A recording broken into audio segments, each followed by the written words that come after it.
هنعمل النهاردة أحلى صينية بطاطس متسبكة في الفرن على طريقة زمان، اللي كانوا بيسبكوا طبعا الخضار وبيبقى طعمه حلو، غير دلوقتي بنعمل طبعا كل حاجة ني في ني.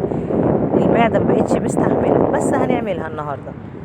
أنا جبت كده قبل ما نبدأ الأول نسمي الله ونصلي على الرسول، اللهم صلي وسلم وبارك على محمد.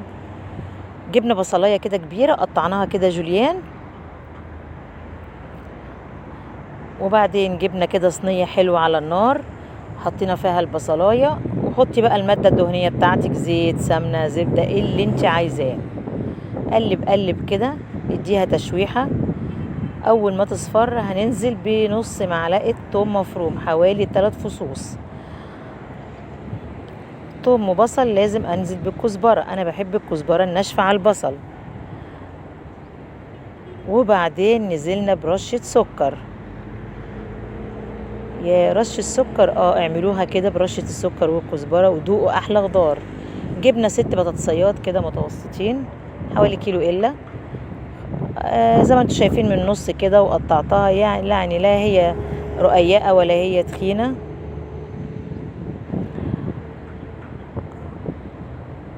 قطع كده. احنا طبعا موطيين على البصلاية كده.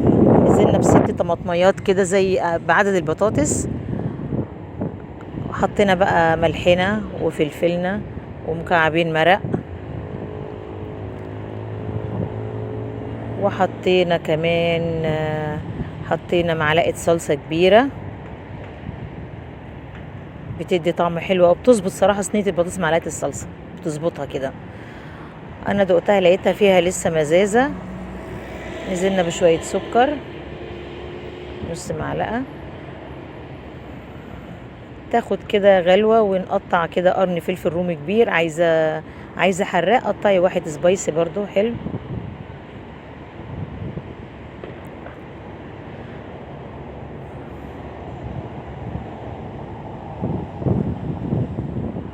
نزلنا بقى بالبطاطس والفلفل. عندك شوربة في البيت خير وبركة، ما عندكيش زي حالاتي كده، انا نزلت بالمية واكتفيت بمكعبين المرق.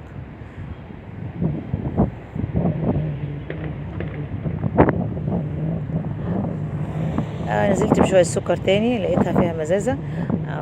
الدخان بقى مش مخلينا نشوف. ايوه، هنديها كده غلوتين كده من فوق، وبعدين هندخلها الفرن. وهي بقى في الفرن نعمل بقى شوية رز بشعرية. نزلنا معلقة سمنة كبيرة، شوية زيت.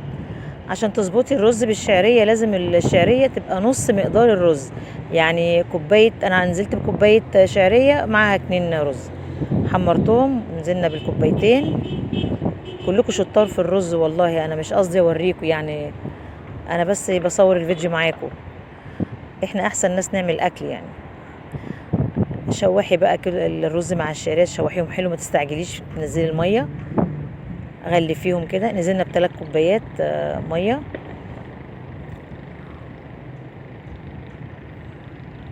شويه كده صغيرين ما يضروش برضو، طبعا على النار غلوه، وهنهدي النار عليهم. تعالوا بقى نعمل تتبيله البانيه بتاعت المحلات. بص انا عملتها بكل الطرق دي، احسن طريقه والنتيجه كلها واحده. معلقه فلفل، معلقه ملح، بابريكا، توم باودر، بصل باودر، شويه بهارات. دول لو عندك زبادي او لبن انزلي بيهم. انا كان عندي لبن رايب، لبن صراحه قطع مني كده فحطيت شويه. ونزلنا بقى بالبانيه.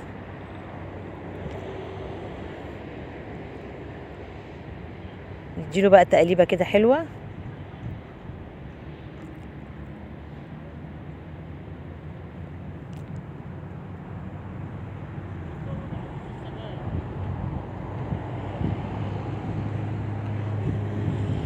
الغلاف بتاعها كوبايه بقسماط، كوبايه دقيق، ملح، فلفل، بابريكا، توم باودر، بصل باودر. طعام الغلاف البانيه عشان يديكي طعم حلو.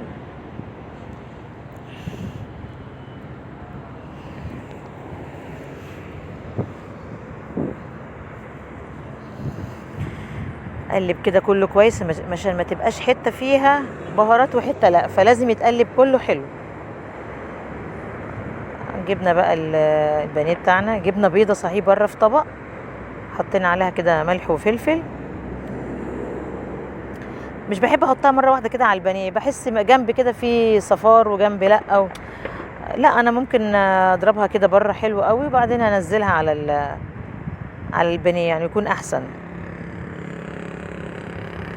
اهي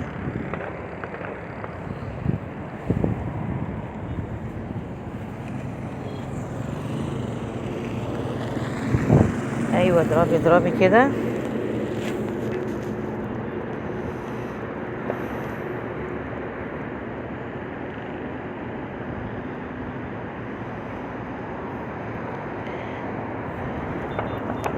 نغلب بقى واحده واحده ونحطها في الطبق قدامنا. ما نخلص الكميه كلها نبتدي بقى نقلي. اه، تضغطي كده جامد عليها عشان البقسماط يمسك في قطعه البانيه.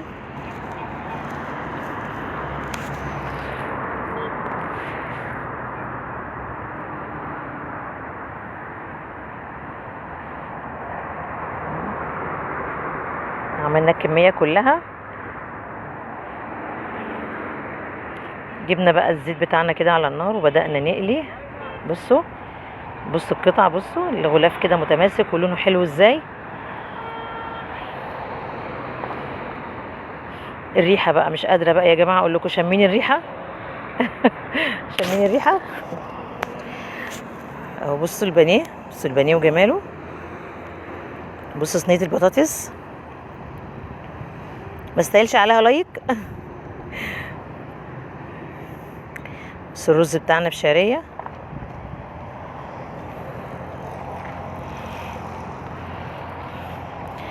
وادي الوجبه. ربنا يحسن ما بين ايديكم يا رب. وصفه النهارده واكل النهارده يكون عجبكم. مع السلامه، فيديو جديد.